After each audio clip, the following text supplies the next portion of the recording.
12 की इतिहास की बुक का चैप्टर 12 औपनिवेशिक शहर, नगरीकरण, नगर योजना तथा स्थापत्य। इस चैप्टर में जो इसका लास्ट वीडियो था उसमें हम देख रहे थे कि मद्रास शहर की स्थापना कैसे हुई, इसका जन्म कैसे हुआ और उसके विकास की प्रक्रिया को हम देख रहे थे, जिसमें हमने 2 पॉइंट्स देख लिए थे। जिसमें था पहला पॉइंट था मद्रास नगर का इतिहास और उसकी पृष्ठभूमि, और दूसरा था नगर में बस्तियों का पृथक्करण। तो हमने देखा था कि मद्रास नगर को अंग्रेजों के प्रतिनिधि फ्रांसिस डे ने 1639 ईस्वी में चंद्रगिरी के राजा से, जो कि विजयनगर का साम्राज्य का प्रतिनिधित्व कर रहे थे, उनसे मद्रास को पट्टे पर लिया था। फिर बाद में उसकी किलेबंदी की गई और तब उसका नाम रखा गया फोर्ट सेंट जॉर्ज। और इसके बाद इस नगर में काफ़ी सारे मुख्यालयों की स्थापना की गई। तो इस तरह से मद्रास नगर की स्थापना हुई थी। फिर हमने देखा उसमें नगरों का पृथक्करण कैसे हुआ, नगर बस्तियों का पृथक्करण, बस्तियों को वाइट टाउन और ब्लैक टाउन में विभाजित किया गया। वाइट टाउन जो थे वो यूरोपियनों के लिए थे, जिसमें कि अंग्रेज थे, डच, पुर्तगाली, ये लोग उसमें रह रहे थे। और जो इसकी ब्लैक टाउन थे उसमें कारीगर और कामगारों को रखा गया था। और हमने देखा कि उसमें भी और जातियों के आधार पर, उनके काम के आधार पर बस्तियों का पृथक्करण किया गया था। आज का जो वीडियो है उसमें हम इस मद्रास नगर की विशेषताओं को ही आगे बढ़ाएंगे और आज हम इसका देखेंगे तीसरा पॉइंट, जिसमें नगर में विभिन्न आर्थिक समूहों को हम देखेंगे। तो मद्रास नगर के विकास के साथ ही नए आर्थिक नगर वर्ग भी अस्तित्व में आए। जैसे है दुभाषियों का एक वर्ग। दुभाषी जो हैं वो ट्रांसलेटर हुआ करते थे, जो एक से अधिक भाषाओं के ज्ञाता होते थे और जो अंग्रेज़ों को के बहुत काम के होते थे, क्योंकि अंग्रेज़ों को का जो सारा काम होता था वो अंग्रेजी में होता था, लेकिन भारतीय जो थे वो अंग्रेजी नहीं जानते थे। इसी कारण कुछ ऐसे दुभाषियों की आवश्यकता उन्हें हुई जो कि दोनों भाषाओं को ट्रांसलेट कर सके और इससे जो है उनका काम आसानी से चल सके। तो ये जो दुभाषी होते थे सामान्यतः ऐसे भारतीय होते थे जो दो भाषाएं, स्थानीय भाषा और अंग्रेजी, दोनों बोल भी सकते थे, समझ भी सकते थे और लिख भी सकते थे। इन दुभाषियों से कंपनी के एजेंटों तथा व्यापारियों के रूप में कार्य लिया जाता था। इनका समाज में एक प्रमुख स्थान था तथा ये भारतीयों और अंग्रेजों के बीच मध्यस्थ का कार्य करते थे। मतलब भारतीयों को अंग्रेजों की भाषाओं को समझाते थे और अंग्रेजों को भारतीयों की भाषाओं को समझने में दोनों के बीच मीडिएटर का काम ये करते थे। इस कार्य में उन्होंने काफ़ी संपत्ति अर्जित की थी। इन्हें उस काम के लिए बहुत सारे पैसे दिए जाते थे। समाज में इनके परोपकारी कार्यों, मंदिरों आदि का निर्माण का कार्य भी इनकी प्रतिष्ठा होती थी। चूँकि इन्हें इस काम के लिए अंग्रेज़ों से बहुत ज़्यादा पैसे मिलते थे और इसी पैसे का वो परोपकार के कार्यों में उपयोग करते थे, मंदिरों का निर्माण करते थे और ऐसा करके वो अपनी प्रतिष्ठा साबित करना चाहते थे कि ये उनकी शक्ति का प्रतीक हो।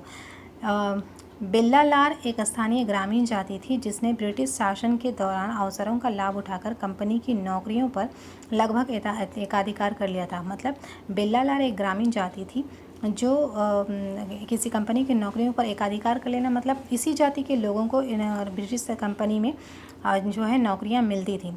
लगभग इसी समय अंग्रेजी शिक्षा के प्रसार के कारण ब्राह्मणों ने भी प्रशासन में महत्वपूर्ण पदों की प्राप्ति की थी और अन्य वर्गों के साथ इनकी प्रतिस्पर्धा आरंभ कर दी थी। मतलब ब्राह्मण चूँकि शुरू से ही पठन पाठन के कार्यों में ही लगे रहते थे और जब अंग्रेजी शिक्षा का प्रसार हुआ तो इन ब्राह्मणों ने भी वो शिक्षा ग्रहण की और इसके बाद अंग्रेजी शिक्षा जान लेने के बाद ये प्रशासनिक कार्यों में महत्वपूर्ण पदों पर आसीन होने लगे, जिससे अन्य वर्ग जो थे वो अब इनसे प्रतिस्पर्धा करने लगे। मतलब अन्य वर्गों ने भी अब शिक्षा प्राप्त करके अंग्रेजी सीखकर इन वर्गों में नौकरी पाने के लिए उन्होंने कंपटीशन शुरू कर दी थी। एक और समुदाय है तेलुगु कोमाटी समुदाय। ये भी एक शक्तिशाली व्यावसायिक वर्ग था।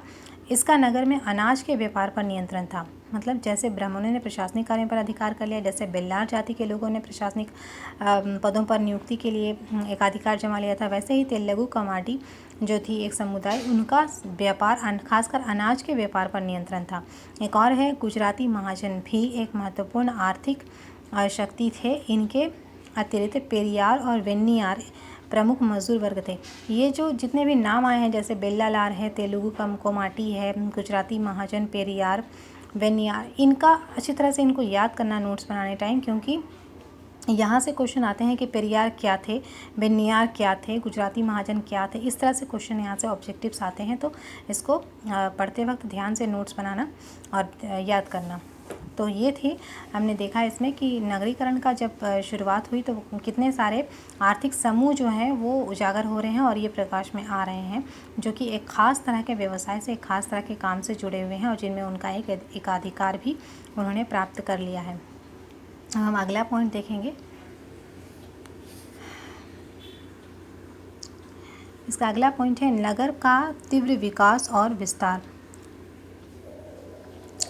इसमें है व्यापारिक गतिविधियों तथा अंग्रेजी सत्ता के केंद्र होने के कारण मद्रास का तीव्र विकास हुआ। आर्काट के नवाब भी मद्रास के पास ट्रिप्लिकेन में जा बसे थे और इससे कालांतर में ट्रिप्लिकेन मुस्लिम आबादी का एक प्रमुख केंद्र बन गया। माइलापोर तथा ट्रिप्लिकेन हिंदू धार्मिक केंद्र थे जहां ब्राह्मण वर्ग बड़ी संख्या में निवास करता था। इसी प्रकार सेंथोम व उसका गिरजाघर रोम कैथोलिक के लिए एक महत्वपूर्ण स्थान था। कालांतर में यह सभी क्षेत्र में मद्रास से जुड़ गए, जिससे मद्रास का काफ़ी विस्तार हुआ।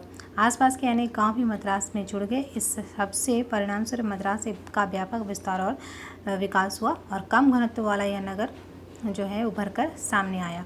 इस प्रकार हमने देखा कि किस तरह से मद्रास का जन्म हुआ और किस तरह से उसकी विकास हुआ और उसके विकास के क्या क्या प्रभाव सामने आए।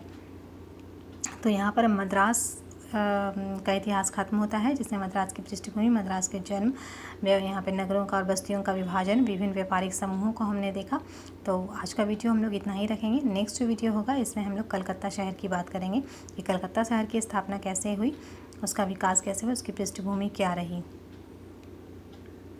इसमें जितने भी नाम हैं जो बोल्ड लेटर में दिए गए हैं उनको अच्छे से लिखना नोट्स बनाने टाइम और अंडरलाइन करके उसको नोट बनाना, ताकि आपको हमेशा के लिए वो याद रह जाए, क्योंकि ये सारे ऑब्जेक्टिव में बहुत काम आते हैं।